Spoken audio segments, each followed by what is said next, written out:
Bucket handles 3 now, the supine variation, using rotation as a variable.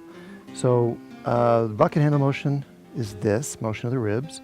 This is a variation of a couple of bucket handle moves we do in our spine and our ribs classes. So it's the side that doesn't side bend as easy, which we said was probably going to be that side. For you, you had a harder time side bending to your left, lengthening the right. But let's see what happens.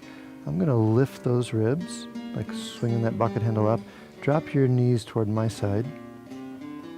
Yep, that's that. Come on up. And then I'm going to lift these ribs and drop your knees to the other side. This felt easier. This one's easier? Okay. Come back to the middle then. So then I'll go get set up. That was our assessment. And now I can get really specific about those ribs that weren't side bending as easy.